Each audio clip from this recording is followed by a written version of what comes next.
Проведение КИТ-форума. Сегодняшний КИТ-форум проводится самостоятельно. Форум объединил бизнес-сообщество, IT-специалистов, международных экспертов, представителей государственных органов для обсуждения актуальных вопросов развития технологического сектора. Важность данного мероприятия отметил и глава Кабмина Акылбек Джапаров. Он напомнил, что президент Садыр Джапаров утвердил новую стратегию цифрового развития. Цифровые технологии должны быть внедрены по всей стране. Сделаны первые шаги в этом направлении. Ныне Кабинет министров больше применяет цифровые технологии, отказываясь от бумажного оформления документов. На пути к цифровизации мы идем хорошими темпами, однако нам необходимо добиться еще больших успехов.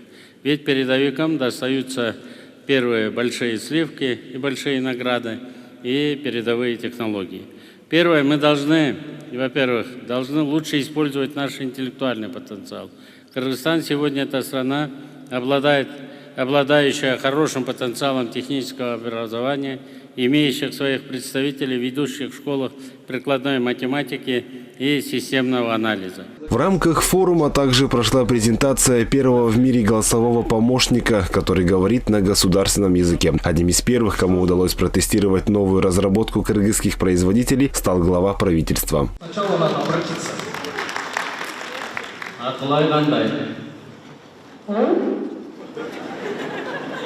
Парк высоких технологий жетекчиси.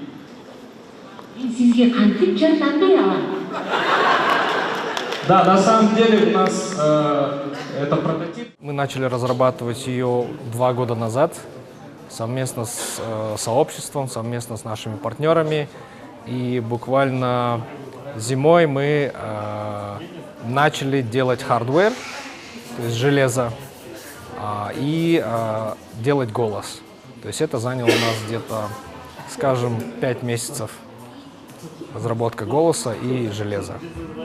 Словарный запас он берет из нашего корпуса, который мы собрали, он более 300 миллионов слов, который мы собирали больше, чем 2 года. Кыргызский IT-форум проходит с 2010 года, но в этом году дополнительно проводится КИТ-экспо, который пройдет на протяжении 2 дней, в рамках которого все гости мероприятия смогут познакомиться с новыми технологиями, которые вводятся в эксплуатацию. Хотел бы отметить, что впервые очень много профессиональных сообществ участвует у нас на форуме, поэтому это уникальная возможность получить экспертизу. У нас огромное количество дискуссий по тематикам, таким как Agile, DM, PM, это вот Project Management, да, это управление проектами, это тестирование разного ПО, это разные языки программирования. У нас очень много профессиональных сообществ, и они будут делиться своей экспертизой. Эти ребята работают в топ-компаниях в Кыргызстане. Форум также поможет отечественным стартапам найти инвесторов, так как в мероприятии принимают участие международные организации, готовые вложиться в проекты Кыргызстана. В век инновационных технологий государство старается вводить цифровизацию во все структуры. По словам министра цифрового развития, это помогает ускорить работу и уменьшить количество бюрократии. В каждой сфере сегодня, будь то сельское хозяйство или здравоохранение или образование, сейчас не только необходимо работать в сфере цифровых технологий, но это жизненно, можно сказать так, необходимо. Все цифровые технологии сейчас доступны, и государство делает все усилия, прилагает все усилия для того, чтобы все цифровые технологии были внедрены во все сферы государственного управления.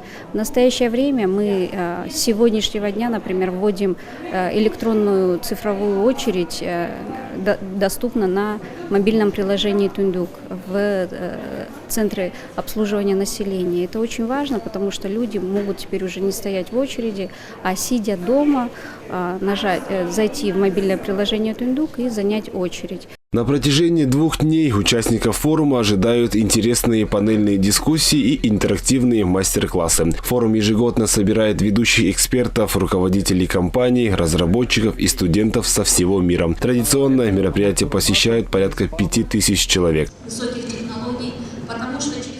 Малик Аюпов, Руслан Бароненко, ЛТР, Бишкек. 75